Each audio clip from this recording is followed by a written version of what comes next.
Blake, what's up? Hey Sam, how are you? Good, man. You reached out to me on that Facebook page was started by a group of Christians, my honor, but they disappeared. So it's good I checked. So I got your Thank God you message. did.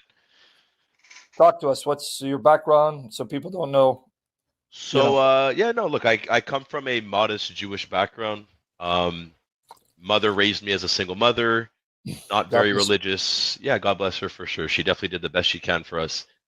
Um, Father wasn't so much part of my life. We were definitely speaking, but he wasn't so apparent as a father should be. Yeah. Um, Now, I definitely believed in my Jewish faith growing up. As I got older, I steered very far away from it. Not because I don't believe in God, just more so I didn't understand it. Um, Yeah. Now, I'm married to an Italian. She was Catholic when we first got married. She converted to Christianity. Um, and, just to fast forward into things, up until about 4 weeks ago, 5 weeks ago, I didn't really have much connection. And I've just been reading and researching and reading and trying to understand. And I'll just tell you straightforwardly, my heart is definitely leaning towards Christ as being that person that was given to us to lead us and to show us the right examples of how to live and how to achieve righteousness, right? So I don't really need a lot of convincing, Sam. It's not really why I wanted to speak with you. It's Yeah. more so Yeah. just to kind of understand. Now I don't know if it's converted to Christianity as Lazarus just wrote. I'm not really Yeah. versed No, in all we this. have some folks that get trigger happy and get excited. They don't understand. You're learning about Christianity. It's a process for you. So, oh, Catholic Christianity. They make a big deal when not taking into consideration your background and context that you're coming out of a Jewish background and you don't know about the distinction and differences and some of the bad blood level against Catholicism, so they're trigger happy, you see? So they don't take that in consideration, right? Well, I apologize if I triggered anybody. No, I no, it's am not your I, fault. I, I am a little bit ignorant to the knowledge and I'm trying to learn. So I apologize in No, advance if no. I trigger anybody. No, I understand your background, but my brothers sisters who are trigger happy, who are very sensitive because Catholics always get bashed and demonized, say, hey, yeah, are you a Catholic or a Christian? As if Catholics are not Christians, but they're not listening well. They're not listening, saying, wait, this man grew up in a Jewish home, single mother, like I did. Father wasn't around, like my father wasn't around. You don't know much about the differences. All you are just simply repeating what you hear. So they're not being patient. Say it's okay. We're a work in progress, my brother. We'll get there. Yeah. So I guess like one of the main questions that I have, Sam, Yes. and I'm like begging for the answer, and hopefully someday I'll get the answer, Yes. What is is it? as a Jewish person, why do we just stop at the Old Testament? Why do we not like believe that Jesus was resurrected and that he's the Messiah with all this proof and evidence leading to that? Well, remember, don't generalize all Jews because the first believers were Jews, right? I mean, if you look at the New Testament itself, every book of the New Testament is written by a Jew except Luke and Acts. It's written by a Greek. The first believers were Jews. The apostles were Jews. And even to this day, there are, because there's not too many Jews worldwide. I think the number is what, about 18 million? About that, yeah.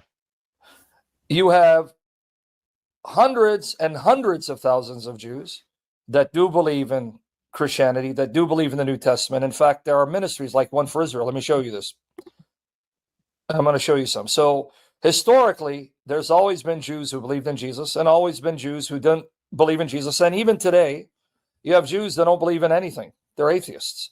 See, people think when you're a Jew, that means you're religious. No, there are a lot of secular Jews. There's even Jews who are Buddhists who are into the New Age, Okay. right? I mean, don't take my word for it. Do a search, you'll see Jews who are agnostic, Jews who are atheists. That means they're not religious, or Jews who are Buddhist, or Jews who are into the New Age. But let me get the websites for you, so, and I'll send them to you. So this is One for Israel. This is a ministry started initially, if I remember correctly, by Israeli Jews. And their entire focus is on showing the Jews from the Hebrew scriptures Jesus is the Messiah, the New Testament is the fulfillment of the Old Covenant, and answering all the objections by the rabbis. And here, these two are Jews. This man here with the hat, he's an Israeli Jew. His name is Golan. I met him, actually. I met both of them at a conference. So let me send you this. And then not only that, you have Jews who are Catholics.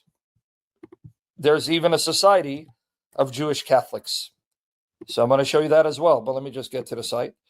Now, I'm going to talk about some of the differences, because why did the Catholics here get a little triggered when they said Catholic to Christian? Because the Catholic Church is constantly getting bashed, demonized, alienated by evangelicals who think the Catholic Church is corrupt, it's pagan, the Pope is the Antichrist. And so they don't consider Catholics Christians. So when they hear someone saying, oh, are you Catholic or Christian, or a Catholic became Christian, that hurts their feelings, because the Catholic Church has been there long before Protestantism, long before evangelicalism. To say then, are you a Catholic or a Christian, is an insult.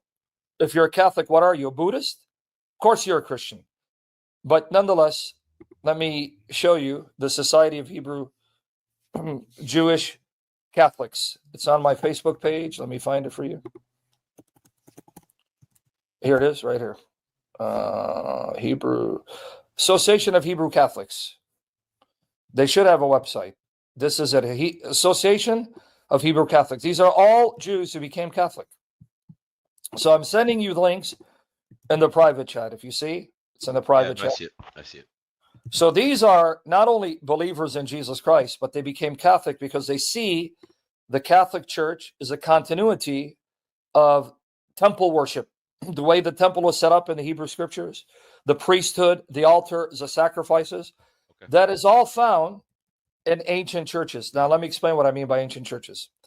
The oldest churches that go back to the apostles happen to be the Catholic Church, Eastern Orthodox Church, Oriental Orthodox Church, Assyrian Church. These are ancient churches that have been around long before the Protestant Reformation. Evangelicals have only been around for about 100 years, and they come out of the Protestant Reformation, which started in the 1500s.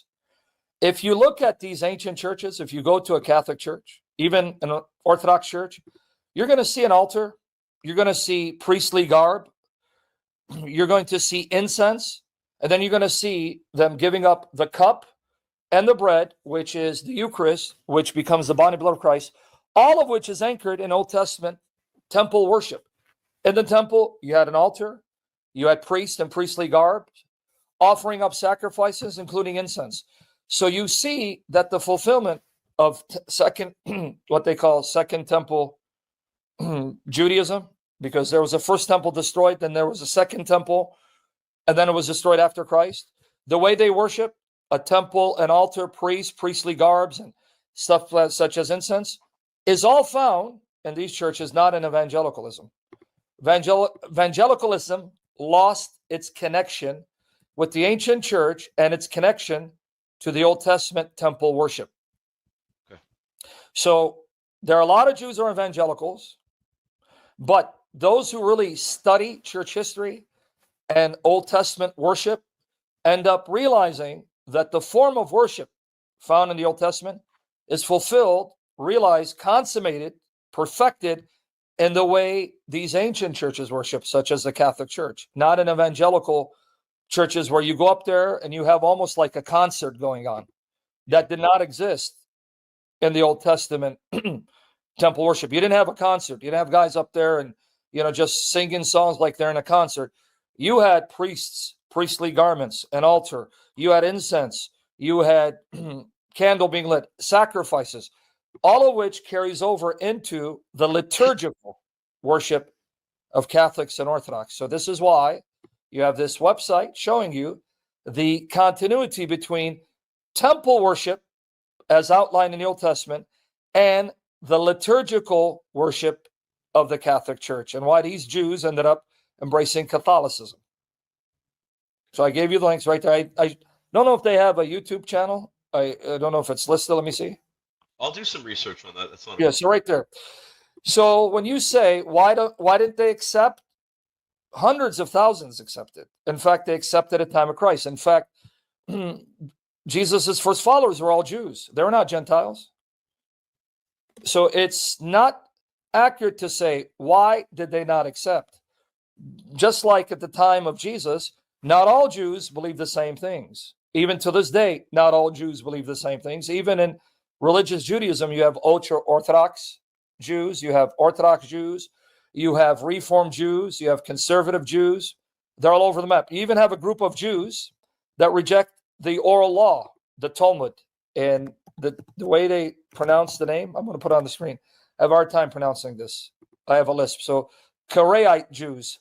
Karaite Jews, they still exist. One of them is Nehemiah Gordon. They reject the oral law, the Talmud, altogether, and they only go with the Old Testament. They don't accept the Talmud. So even Judaism comes in a variety of flavors. Moreover, if we go back to the time of Christ, and this is all historical facts that you can discover just on the internet. You don't even need to go to a library and look up encyclopedias. You had the Sadducees at the time of Christ, the Pharisees at the time of Christ, and the Essenes. Three prominent groups.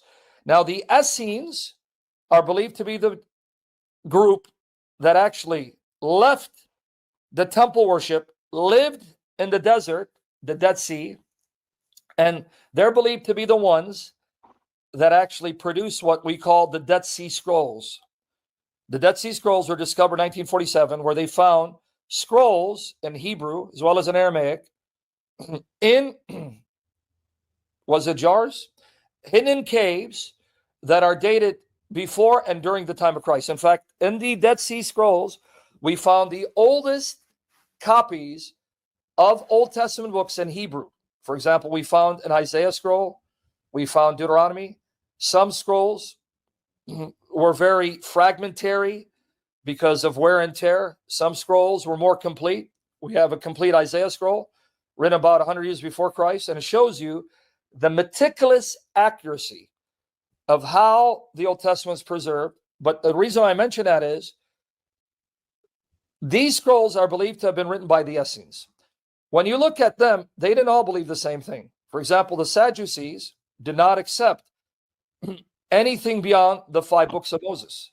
Even to this day, you have a group called the Samaritans.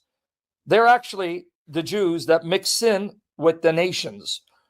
If you read the Old Testament, you'll know that the Assyrians, ironically, my ancestors, Assyrian Empire, the Assyrians were allowed to come and attack what's called the Northern Kingdom.